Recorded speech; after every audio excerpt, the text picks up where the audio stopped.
Today's video is going to be about ultimates in the game, and many of you will know that ultimates are very powerful abilities that potentially can win rounds. Really take in adjustment. Right! Goodness me, man! But I personally think that a lot of people think about ultimates in an incorrect way. Now, I'm going to go on a bit of a tangent here, but one thing that I have always tried to convince my Twitch chat is that Killjoy is actually pretty good on bind, but no one will hear me out. Of course, no pro teams really ever play Killjoy on bind. It's not something that you really ever see, and some of the reasons, if you're interested, of why I think Killjoy is good on bind is because when you're defaulting on your own, you know, basically you just want to play passive. You don't want to get too aggressive a lot of the time. You just kind of want to get the information. Are they pushing out of this area? You know, don't get too aggressive, don't die, all that kind of thing. Well, Timmy the Turret does that pretty well. And on a map like Bind, what that means that you can do is that on one side of the map, you can essentially just leave Killjoy alone, right? Instead of doing a 3-1-1 default, you can essentially just have Killjoy on one side of the map with Timmy the Turret watching one lane, your actual Killjoy herself watching another lane, and then 4 players instead of 3 players can be on the other side of the map exploring and trying to take space. And on top of that, of course, the nano swarms on a smaller map like Bind, you know, could be pretty good. But one thing that people always say to me whenever I bring up this Killjoy on Bind thing is that there aren't many good ult spots. You know, the Killjoy lockdown just doesn't find that much value on a map like Bind. So therefore, Killjoy just can't be that good on Bind, right? But I always say that this argument isn't a great argument for why Killjoy isn't good on Bind. And the reason is, how many lockdowns are you actually going to use in a full game of Bind with Killjoy? And the answer is maybe 2 to 3. And this is the crucial thing about, in my opinion, people vastly overrate ultimates when it comes to talking about how good an agent is in general or on a specific map.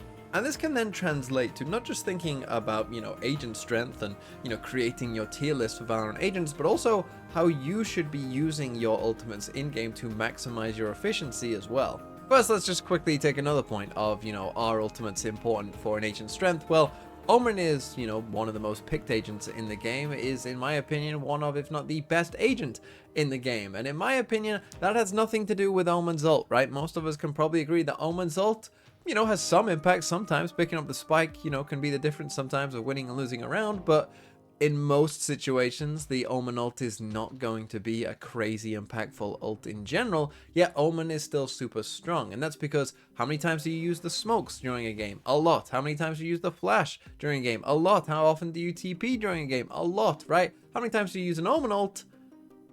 Once or twice, 3 times, you know, not that much, right? Throughout a game. And there's just going to be a lot more rounds where you don't have an ult online and you're relying on your other 3 abilities than rounds where you do have your ult online and it's going to make a big difference. And of course, this is not me saying that, you know, ults aren't that useful. And now we're going to dive into the part about how you should be using your ultimates in Valorant, because when it comes to using your ult, of course they can have very big impacts. You know, you can get potential multi-kills with your ult sometimes, you know, and really go crazy and whatnot with different ults in the game. But to me, it matters when you are doing that as well, because if you're doing it, you know, against an eco round that you were probably going to win anyway, well, sure, it probably had some impact in that round, but in terms of the entire game, maybe that's not having such a big impact. But if you do it in a crucial round where if you lose, you're on an eco, but if your opponent loses, they're on an eco, and you use a big ult and it manages to win you a round and get you,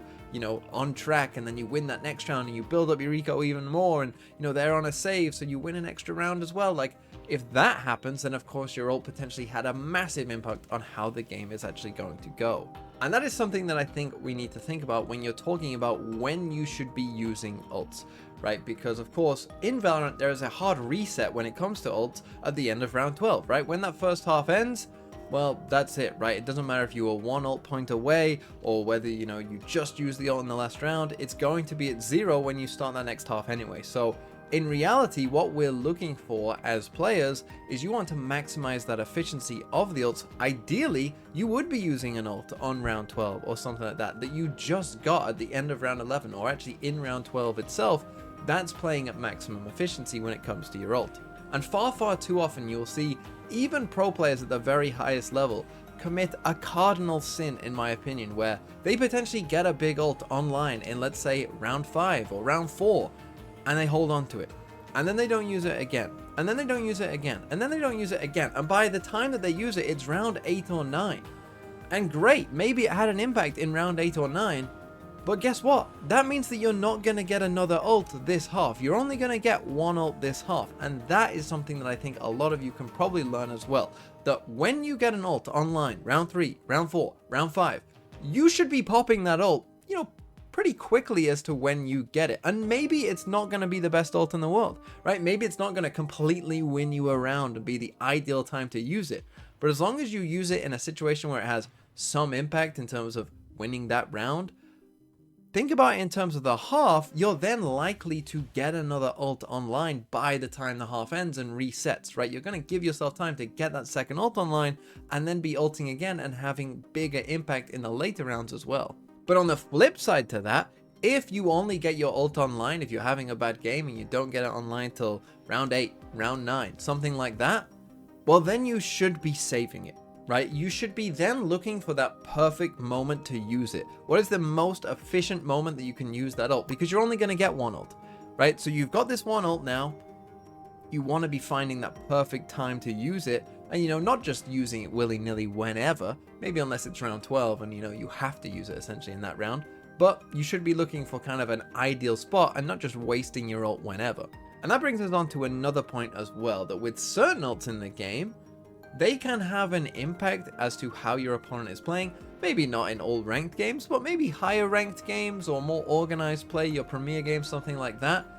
Ults like a Breach ult, Killjoy Lockdown, KO ult, these kind of things, they can force your opponents to play in different ways that they normally wouldn't play, right? Maybe a team thinks, hey, they've got a Breach ult, so let's play off site and play full retake. Well, if you just don't use your Breach ult, maybe you'll walk into site and get a free site, right? Maybe if you don't use a Breach ult again, are they still gonna play with no one on site? If so, you get to walk onto site free again, right? And maybe you use it for a post plant instead and win the round that way, right? There are certain ults that carry a certain weight just by the fact that you have that ult, right? And your opponent might be forced to play around that. So in those cases, with those ults, yes, in the earlier parts of a half, you still want to be using them, I would say, to get them online again for the second time in that half. But particularly once you get towards the end of the half and it's probably going to be your last ult of the half, holding on to it can give you some value. If your opponents know what they're doing and playing around it, that can give you, small marginal value from just by the fact of having that ult. And so hopefully you found this a little bit helpful in terms of thinking about how and when you should use your ults. It's not just based on the moment and a panic reaction like, oh, I've got an ult.